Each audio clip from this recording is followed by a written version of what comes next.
हाँ तो प्यारे बच्चों, नमस्कार नमस्कार। कैसे हैं? How are you?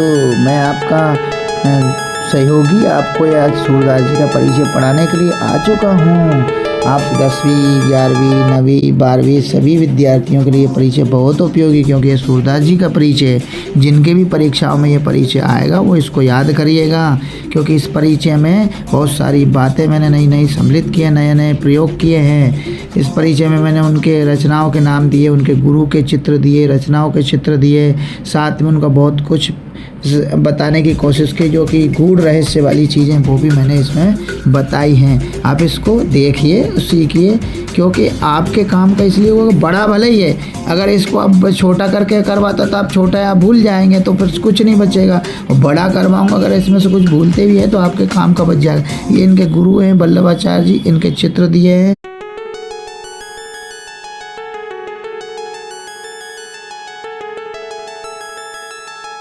देखिए सामने एक चित्र दिखाया जा रहा है जिसमें सूरसागर की कुछ रचनाओं के चित्र दिए। अब यह शीर्षक है महाकवि सूरदास जी का परिचय। भक्ति युग के तेजस्वी सूर्य जिनकी वाणी में ईश्वर का साक्षात स्वर है। यानी इतने तेजस्वी सूर्य हैं कि जिनकी वाणी में ईश्वर के साक्षात स्वर उपस्थित हैं। जीवन परिचय। जन्म इनका कहाँ हुआ? लगभग 1478 में। स्थान है सिही गाँव, फरीदाबाद, हरियाणा। कुछ विद्वान मथुरा क्षेत्र को भी इनका जन्म स्थान मानते हैं। कुछ विद्वान इनके जन्म स्थान। मृत्यु लगभग 1583 ईस्वी। वे जन्म से या बाल्यकाल से ही अंधे थे, फिर भी उनकी दृष्टि आत्मा के प्रकाश से भरी हुई थी। जिस आत्मा के प्रकाश से उनकी दृष्टि भरी हुई थी, अंधे होते हुए भी वो उसी आत्मा के प्रकाश से ईश्वर के दर्शन कर लेते थे। जीवन परिचय में अगला बिंदु है गुरु श्री वल्लभाचार्य। शुद्ध अद्वैतवाद भक्ति के प्रवर्तक थे। उनके जो गुरु थे वो शुद्ध अद्वैतवाद भक्ति के प्रवर्तक या जनक थे। वल्लभाचार्य के शिष्य बनकर उन्होंने कृष्ण भक्ति का प्रचार किया। सूरदास ने अपनी जीवन भक्ति, संगीत और साहित्य को समर्पित किया। सूरदास ने अपना जीवन भक्ति को समर्पित किया, संगीत को समर्पित किया, साहित्य को समर्पित किया। वे अष्टछाप जो कवि थे, यानी 8 प्रमुख शिष्य थे वल्लभाचार्य के। उन 8 शिष्यों में से अष्टछाप प्रमुख कवियों में से एक थे। यह समूह श्री कृष्ण की भक्ति गीतों के लिए प्रसिद्ध था, यह अष्टछाप कवियों का, जिनमें सूरदास जी भी एक थे। प्रमुख रचनाएं सूरसागर सूरदास की सबसे प्रसिद्ध रचना, जो उनका महाकाव्य भी है। इसमें श्री कृष्ण के बाल्यकाल से लेकर मथुरा गमन तक की कथा है, मथुरा जाने तक की। और ये सूरसागर में ही उनके बाल्यकाल से लेकर मथुरा गमन तक की कथा है। और इसमें वात्सल्य और श्रृंगार रस की धारा बहती है। मूल रूप से इसमें वात्सल्य और श्रृंगार रस का प्रयोग किया गया। मूलतः ये 1 लाख पदों में था, पर अभी तक लगभग 7000 पद उपलब्ध हुए हैं। प्रमुख रचना है सूरसारावली, यह दूसरी रचना है। यह एक दार्शनिक और आध्यात्मिक रचना है। कौन सी? सूरसारावली। इसमें ईश्वर और जीव के संबंध का निवेदन किया है, भक्ति को जीवन का सर्वोच्च मार्ग बताया है। ये क्या आध्यात्मिक विषय से जुड़ी है, दर्शन से जुड़ी हुई है क्या? सूरसारावली है ना। साहित्य लहरी। ये रचना काव्य शास्त्र और अलंकार विषयक है। इसमें भाव, रस और सौंदर्य के सिद्धांत मिलते हैं। इसमें भावनाओं के, विभिन्न रसों के और सौंदर्य सुंदरता के जो सिद्धांत होते हैं वो सब इसमें मिलते हैं। अगला बिंदु है भाव पक्ष का। सूरदास के काव्य में भक्ति और प्रेम की गहराई है। किसकी गहराई है? भक्ति और प्रेम। उन्होंने श्री कृष्ण को परमात्मा और सखा, यानी दोस्त मित्र, दोनों ही रूपों में देखा। उन्होंने परमात्मा श्री कृष्ण को सखा भी माना, परमात्मा भी माना।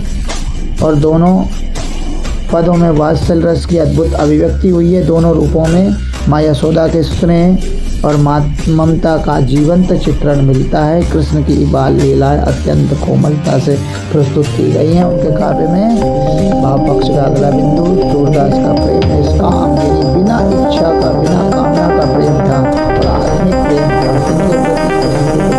उनके काव्य में भक्ति भी है, करुणा भी है, माधुर्य भी है, आत्मसमर्पण की झलक भी मिलती है। तो आत्मसमर्पण, माधुर्य, करुणा, भक्ति सब कुछ उनके काव्य में झलकता है। फिर ईश्वर को बाहरी रूप में नहीं, हृदय में अनुभूत करते हैं। उनकी कविताएं भक्त और भगवान के बीच प्रेम की सेतु का कार्य करते हैं, पुल का कार्य करती है कला पक्ष। पहला बिंदु, सूरदास की भाषा ब्रिज भाषा है जो अत्यंत सुंदर और कोमल, मीठी और संगीतमय भाषा है। भक्ति काल के सभी प्रमुख कवियों की भाषा यही प्रमुख भाषा थी, प्रिय भाषा थी ब्रज भाषा। उनकी कविता में लय, ताल और मधुरता का अद्भुत मेल है।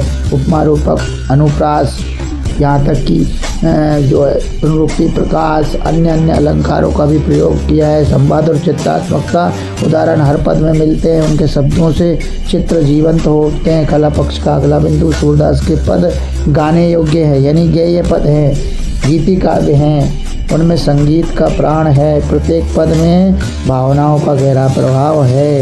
उनकी शैली सरल है, एकदम भावनाओं से पूर्ण है और लोक सुलभ है, जो लोगों को जल्दी समझ में आ जाती है। ऐसी शैली को लोक सुलभ शैली कहते हैं। सूरदास ने भाषा को भक्ति भाव से पवित्र किया है। साहित्य में स्थान, सूरदास जी को भक्ति युग का सूर्य कहा जाता है। उन्होंने भक्ति काल को भाव और कला दोनों में नई दिशा दी। तुलसीदास, मीरा और कबीरदास के वे भक्ति आंदोलन के स्तंभ थे, इसलिए उनके लिए कहा जाता है कि सूर तुलसी शशि, माने सूर काव्य के सूर्य हैं तो तुलसीदास चंद्रमा है, और उड्डगन केशवदास यानी तारे केशवदास हैं। अब के कभी खद्यो तो सम जहाँ तहाँ करत प्रकाश, अब के कभी जुगनू की तरह यहाँ वहाँ प्रकाश करते फिरते हैं। तो इस तरह से उनके बारे में ये लगा, भाव और संतुलन के अद्वितीय है। उन्होंने कविता को गीत, संगीत और भक्ति से जोड़ा। सूरदास की वाणी आज भी भक्ति के मंदिरों में गूंजती है। वे केवल कवि ही नहीं, भक्ति के महामार्गदर्शक हैं। निष्कर्ष, सूरदास ने अंधत्व में भी ईश्वर का प्रकाश देखा। उनका काव्य प्रेम, भक्ति और मानवता का संदेश देता है। सूरदास की रचनाएं सदियों बाद भी जीवंत हैं। वे सदा के लिए हिंदी साहित्य के अमर कवि रहेंगे। धन्यवाद, नमस्कार। यहाँ समाप्त होता है। आप इसको ज़रूर देखिएगा और सीखिएगा। धन्यवाद। ये आपके बड़े काम का है।